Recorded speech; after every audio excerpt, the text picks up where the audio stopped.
हम सबको ऐसा लगता है कि एक आईटी एजेंसी पाकिस्तान में स्टार्ट करने के लिए एक बहुत बड़ा ऑफिस, 10 अलग किस्म के डेवलपर्स, बहुत सारे एम्प्लॉयज और करोड़ों की इन्वेस्टमेंट चाहिए, राइट? लेकिन अगर मैं बोलूं कि ऐसा कुछ भी नहीं है, आप विदाउट एनी इन्वेस्टमेंट अपना खुद का आईटी ब्रांड अपने घर में रहते हुए लॉन्च कर सकते हो पाकिस्तान के अंदर। तो आप क्या मानोगे इस चीज को? आपको मानना पड़ेगा इसको, क्योंकि मैंने अपना खुद का IT brand Filmentor designs back in 2021 में लॉन्च किया था और अल्हम्दुलिल्लाह इट्स बीन 4.5 years मैं सक्सेसफुली उस ब्रांड को रन कर रहा हूँ एंड इंटरनेशनल क्लाइंट्स को डील कर रहा हूँ, उनको एंटरटेन कर रहा हूँ और उनके साथ रिकरिंग मॉड्यूल पे काम कर रहा हूँ। और आपको मजे की बात पता है, मुझे सिर्फ और सिर्फ 2 चीजों की रिक्वायरमेंट थी ये सब कुछ स्टार्ट करने में एंड आज तक ये सारी चीजें सक्सेसफुली रन करने में, और वो 2 चीजें थी मेरा कंप्यूटर और एक अच्छा internet connection. That's all. And मैंने ऐसे कंप्यूटर तो वो काम आप लैपटॉप पे भी कर सकते हो एंड इवन वो काम आप अपने मोबाइल फोन में भी कर सकते हो। और उससे भी ज्यादा मजे की बात यह है कि मैंने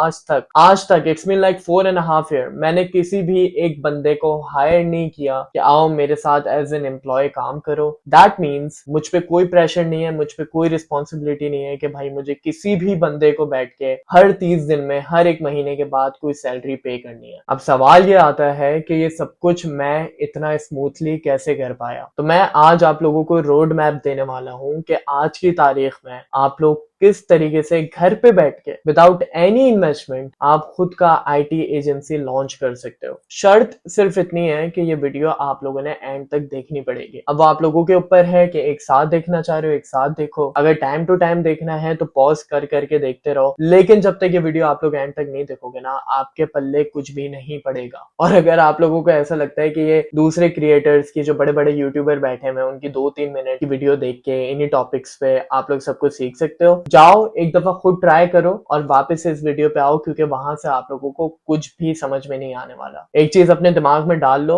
ये जितने भी लोग होते हैं जिनके चैनल मोनेटाइज्ड होते हैं, जिनके पास बड़ी बड़ी ऑडियंसेस होती हैं, इनके थ्रू आप कुछ भी नहीं कर सकते, specially in this type of content. वो आएंगे 2-3 मिनट का अपना भाषण देंगे, अपने पैसे अर्न कर लेंगे उस वीडियो के थ्रू और आप वहीं के वहीं खड़े रहोगे। मुझे अभी इस स्टेज में 15-15, 20-20 मिनट की वीडियो अपलोड करने में कोई फायदा नहीं होता है, ट्रस्ट मी, कोई फायदा नहीं होता है। It's all for you guys. और ये वीडियो देखने के बाद आप लोगों को एक्चुअली रियलाइज होगा कि यार सब कुछ कितना आसान है करना। तो coming back to the topic, इस वीडियो को हम लोग 8 डिफरेंट सब हेडिंग्स में डिवाइड करेंगे और अगर वो 8 चीजें आप फॉलो कर लोगे, that means you are prepared, you are good to go. आप लोग अपने खुद का आईटी ब्रांड स्टार्ट कर सकते हो। सबसे पहली चीज जो हम डिस्कस करेंगे वो यह है कि आईटी ब्रांड आज की तारीख में क्यों इंपॉर्टेंट है, क्या क्या बड़े फायदे आपको एक आईटी ब्रांड के थ्रू मिल सकते हैं। नंबर सेकंड, आईटी इंडस्ट्री के अंदर बहुत सारी सर्विसेज आ जाती हैं, तो मैं आप लोगों को बताऊंगा कि आप लोगों ने अपने लिए कौन सी नीश डिसाइड करनी है शुरू में।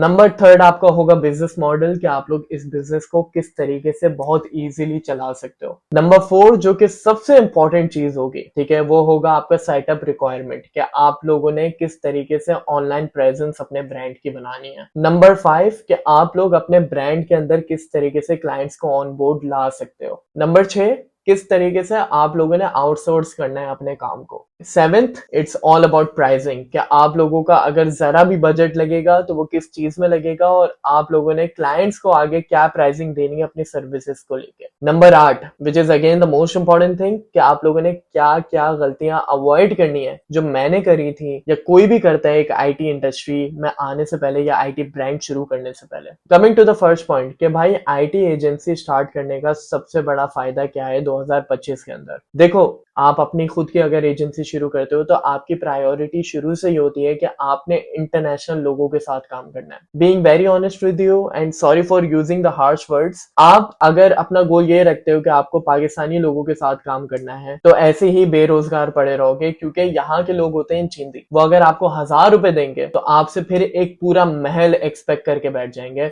और उसके अंदर भी आपसे 10 लाख दफा चेंजेस करवाएंगे। I am not kidding, it's not a good idea to work with the Pakistani clients. I'm not talking about everyone, लेकिन मेजोरिटी आपको लोग इसी तरीके से मिलेंगे जो इतनी बड़ी लिस्टिंग डाल देंगे और उनका बजट आपके एक दिन का खर्चा होगा। तो आपका सबसे बड़ा फायदा ये होता है इस इंडस्ट्री के अंदर कि जब आप इंटरनेशनल क्लाइंट्स के साथ काम करते हो, mainly from the countries like US, Canada, Australia, UK, तो ऐसी कंट्रीज के लोगों के साथ जब आप काम करते हो तो वो लोग अगर अपनी करेंसी में कम भी पे करते हैं, जो उनके लिए बहुत कम अमाउंट है, वो एक्सचेंज होके पीकेआर में आपको एक बहुत अच्छी अमाउंट मिल जाती है। तो एक ये सबसे बड़ा फायदा होता है इस एजेंसी के अंदर कि आप इंटरनेशनल लेवल पे अर्निंग कर रहे होते हो। और सबसे बड़ा फायदा जो है इस एजेंसी का वो ये है कि वैसे तो आप लोगों को बहुत सारे बिजनेसेस अच्छे अच्छे नजर आ जाएंगे जिसके थ्रू आप लाखों रुपए बना सकते हो, ठीक है। It's the same thing with this business. आप इस बिजनेस के थ्रू भी लाखों रुपए अर्न कर सकते हो on a monthly basis. I am not kidding. फायदा क्या है? फायदा यह है कि इसके अंदर आपकी कोई इन्वेस्टमेंट नहीं है। सिर्फ और सिर्फ जो इन्वेस्टमेंट होगी वो आपके टाइम की होगी,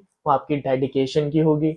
दैट्स ऑल। ई कॉमर्स जो कि एक बहुत अच्छा बिजनेस है, लोग करते हैं उस चीज को, लेकिन उसमें बहुत सारी फिर फटीके भी होते हैं। जितना आसान लगता है ई कॉमर्स को स्टार्ट करना, उतना एक्चुअली आसान होता नहीं है, क्योंकि उसमें आपकी इन्वेस्टमेंट पैसों की तो लग रही होती है, लेकिन उसके साथ साथ आपको 10 अलग अलग प्रैक्टिकल चीजों पे भी फोकस करना पड़ता है। तो आपका जो ये सब कुछ करने के बाद प्रॉफिट मार्जिन होता है वो शायद इतना नहीं बच पाता। तो ई कॉमर्स में अगर आपको एक अच्छी अर्निंग करनी होती है तो you have to make sure कि आपको अपनी सेल्स को हजारों की तादाद में लेके जाना पड़ता है, तब जाके आप प्रॉफिट अपने अच्छे बना पाते हो। Whereas if you talk about this business, IT industry के बारे में बात करें तो इसमें आपकी अव्वल तो कोई इन्वेस्टमेंट नहीं है, दूसरा आप भले 1 रुपए कमाओ, भले लाखों रुपए कमाओ, वो सब कुछ आपका प्रॉफिट होगा, specially if you are doing it from home, जैसे मैं कर रहा हूं आज के टाइम पे। तो ये सबसे बड़े 2 फायदे हैं इस इंडस्ट्री में काम करने के और अपना खुद का एजेंसी लॉन्च करने में। अब नंबर 2 पे आ जाते हैं कि आप लोगों ने अपनी नीश किस तरीके से सेलेक्ट करनी है। देखो, आईटी इंडस्ट्री के अंदर ना बहुत सारी सर्विसेज आ जाती हैं, जैसे आपकी वेबसाइट डेवलपमेंट, डिजाइन आ जाएगा इसके अंदर, आपकी graphic designing, illustration,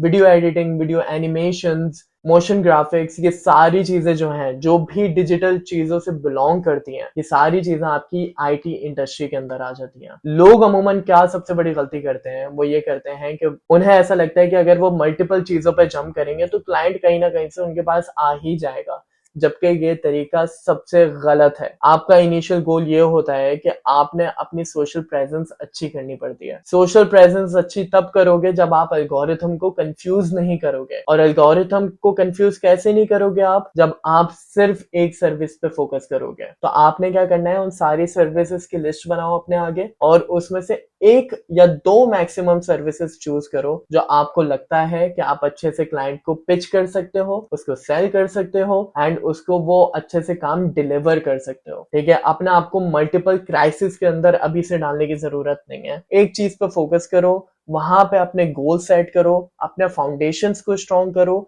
and then time to time आप सर्विसेज उसके अंदर इंक्लूड करते रहो। अब आ जाते हैं बिजनेस मॉडल पे। देखो, बिजनेस मॉडल जब दिमाग में आती है, ये वर्ड आपके दिमाग में आता है, तो आपके दिमाग में आता है कि यार बड़ा सा ऑफिस हो, बहुत सारे एम्प्लॉयज हो, बहुत सारे लाइक डेवलपर्स मेरे पास बैठे में हो, सेल्स के बंदे हो मेरे पास। ये सब कुछ आप लोगों ने क्यों करना है? अगर ये चीज आपके दिमाग में चल रही है तो ये सिर्फ और सिर्फ अपने पाँव पे कुल्हाड़ी मारने वाली बात है, क्योंकि आज के दौर में you don't have to do this all. घर पे बैठो, एक स्क्रीन के आगे बैठो, अपना खुद का लॉन्च करो सब कुछ, और अकेले बैठ के काम करो। जो कमाओ अपने लिए कमाओ, रादर देन कि जो कमा रहे हो वो सैलरीज में जा रहे हो, वो कॉस्टिंग्स में जा रहे हो, और एट द एंड आपके पास कुछ भी नहीं बच रहा हो। मैंने बहुत सारे लोगों को देखा है कि वो लोग करोड़ों की इन्वेस्टमेंट लगा के सब कुछ शुरू करते हैं, एंड इट्स बीन ईयर्स कि वो आज तक अपने आप को प्रॉफिटेबिलिटी की तरफ नहीं लेकर आए। Keep it as simple as possible. हाँ, इसमें एक चीज हो सकती है कि भाई आपका स्टार्ट थोड़ा सा स्लो हो सकता है, लेकिन इवेंचुअली वो भी आपका ग्रो करेगा।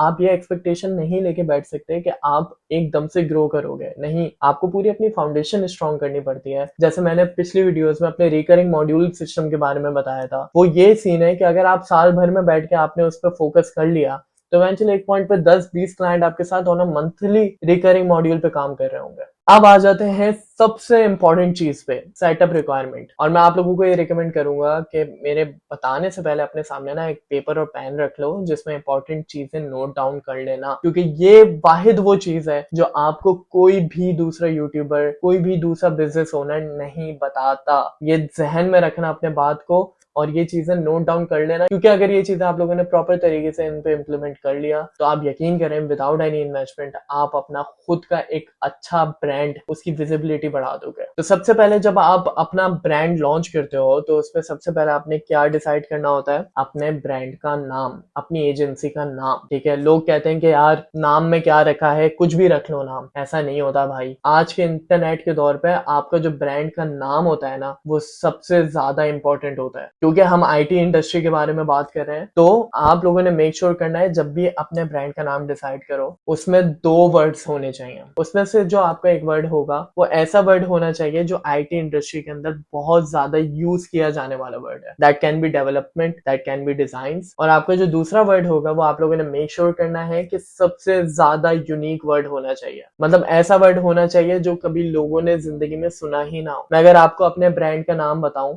जो मैं ऑलरेडी बता चुका हूँ, दैट इज फिल्मेंटर डिजाइन्स।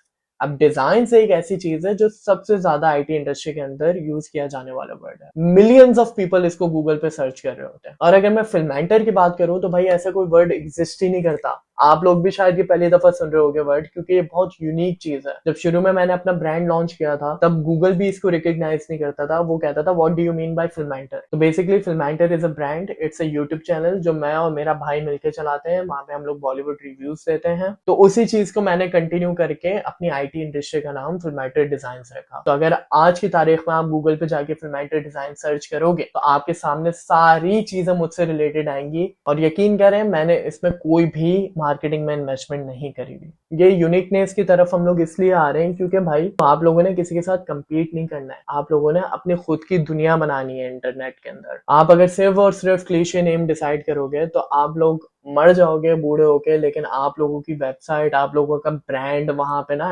इंटरनेट में इतना इजीली ऊपर सर्च इंजन रैंकिंग पे नहीं आएगा। वेयरएज अगर आप अपना यूनिक ब्रांड नेम चूज करते हो ना तो कुछ अरसे में ही आपका जो सर्च इंजन है वो खुद ही ऑटोमेटिकली अच्छा बन जाता है। कल को अगर किसी भी क्लाइंट को आप रीच आउट करोगे, उसको बोलोगे कि भाई मेरे ब्रांड को सर्च करो, तो आपका ब्रांड सबसे टॉप पे आएगा और सारी चीजें आपके ब्रांड से रिलेटेड आएंगी वहां पे। इस वजह से you have to go with cliche and unique combination word. जब आप लोग अपना ब्रांड नेम डिसाइड कर लोगे तो उसके बाद आपके आती है सबसे इंपॉर्टेंट चीज ब्रांड की, जिससे हर किसी का ब्रांड रिकॉग्नाइज होता है। बेसिकली वो होता है उसका लोगो डिजाइन। तो आप लोगों ने अपने लोगो डिजाइन पे काम करना है। अच्छा, लोगो डिजाइन बनाते हुए आप लोगों ने 2 चीजों पर फोकस करना है। पहली चीज, it should be as creative as possible. और दूसरी चीज, जो आप कलर थीम यूज करोगे उस लोगो के अंदर, वो इस चीज को सोचते हुए करना कि कल को आपकी सारी चीजें उस कलर्स पे डिपेंडेंट होंगी। दैट मीन्स कल को अगर आप सोशल मीडिया बनाते हो, अपनी वेबसाइट बनाते हो, अपने फ्लायर्स बनाते हो या प्रैक्टिकल कोई भी चीज बनाते हो,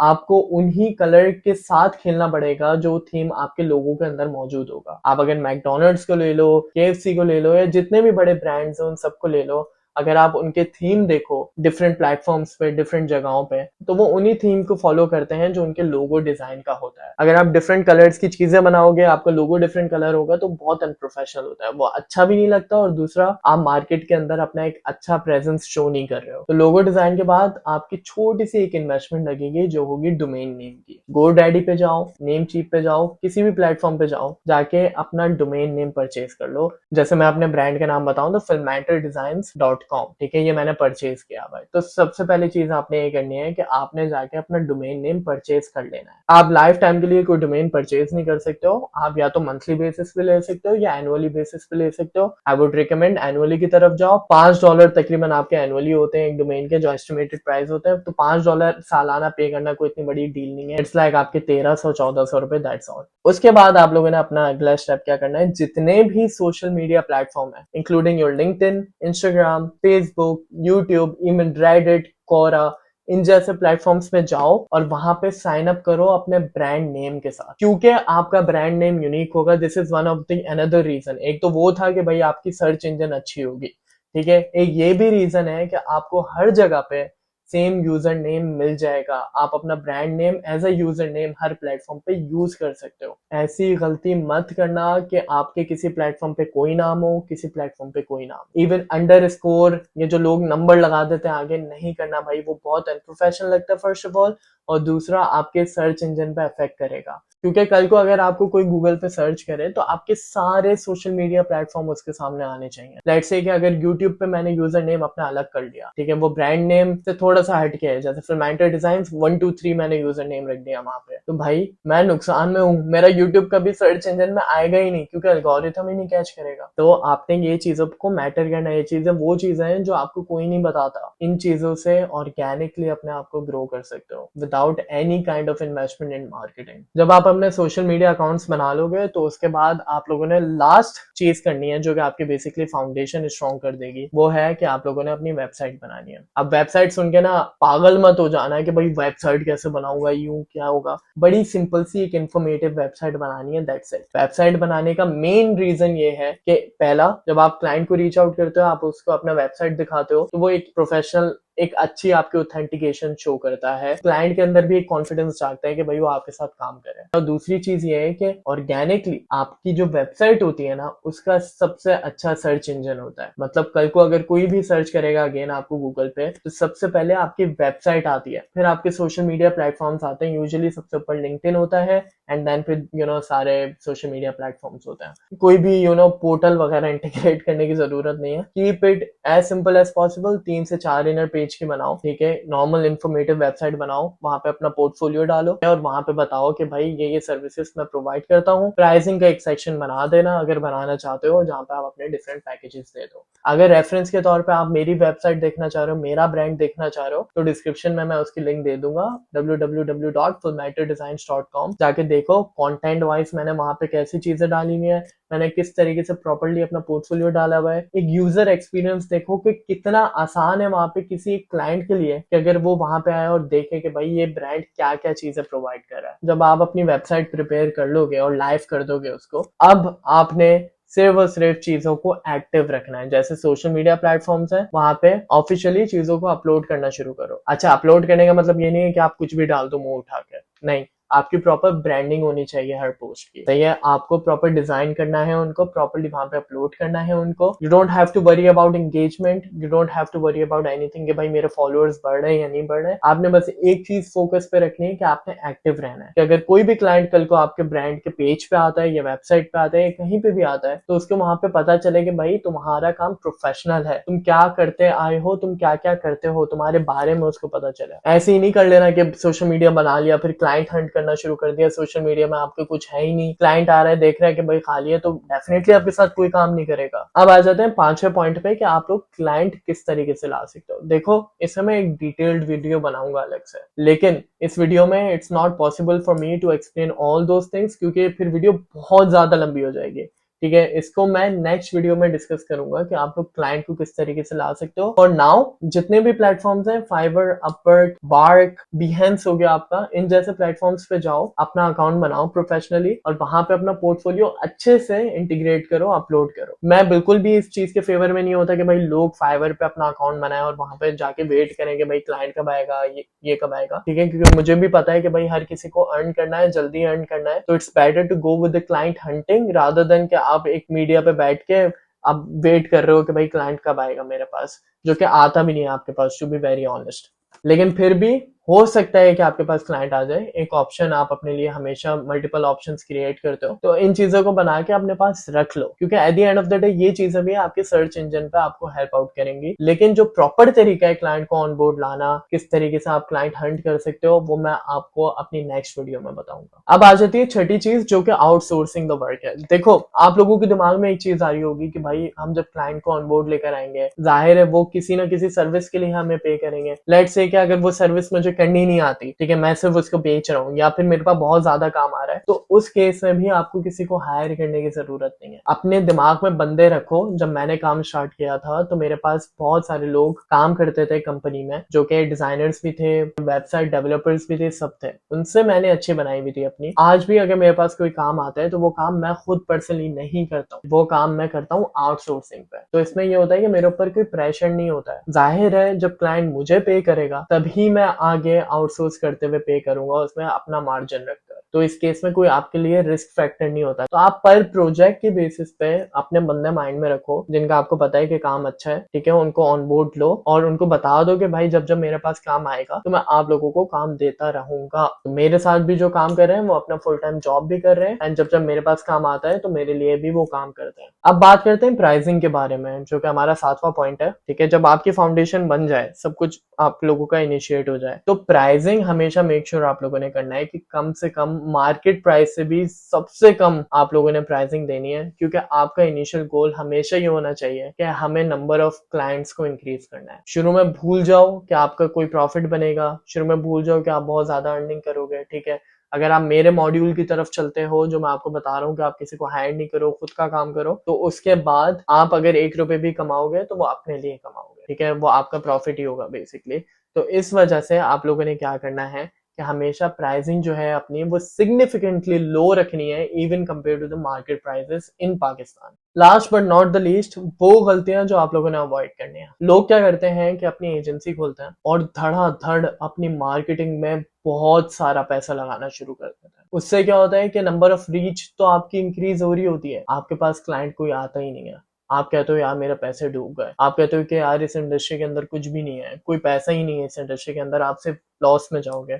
भाई अगर आप काम ही ढंग से नहीं करोगे तो फिर आप क्या एक्सपेक्टेशन लेके बैठोगे? फिर पहली चीज, आप लोगों ने कोई भी इन्वेस्टमेंट मार्केटिंग के अंदर नहीं करनी है। आपने सिर्फ और सिर्फ प्रेजेंस पे फोकस करो। हमेशा याद रखना कि क्लाइंट आपके प्रेजेंस को देख के आपके पास आता है। अगर आप लोगों ने मार्केटिंग में इन्वेस्ट करना ही है, आप लोगों के पास बहुत सारा पैसा है, उस सिचुएशन में भी तभी इन्वेस्ट करना जब आपके पास एक अच्छी प्रेजेंस मौजूद हो। उसके बाद दूसरी सबसे बड़ी आप लोगों ने गलती ये नहीं करनी है, आप लोगों ने अपना फेक पोर्टफोलियो नहीं दिखाना है क्लाइंट्स को। ट्रस्ट में ये एक ऐसी चीज है जो पाकिस्तान के अंदर बहुत कॉमन है, क्योंकि अभी कुछ दिनों पहले मुझे वीडियो एडिटर की रिक्वायरमेंट थी, मैंने ढूंढने के लिए निकला एंड लिटरली मुझे जितने लोगों ने रीच आउट किया उनमें से 6 बंदे ऐसे थे जिनका पोर्टफोलियो सेम था। तो अपना खुद का काम जो है वो ही दिखाना है क्लाइंट को जो आप लोगों ने खुद किया है। और उसके अलावा प्लीज भाई अपना पोर्टफोलियो कभी भी गूगल ड्राइव पे मत डालना है, ये सबसे बड़ा एक अनप्रोफेशनल लुक होता है। आपके पास Behance जैसा प्लेटफॉर्म है, आपके पास सोशल मीडिया प्लेटफॉर्म्स है,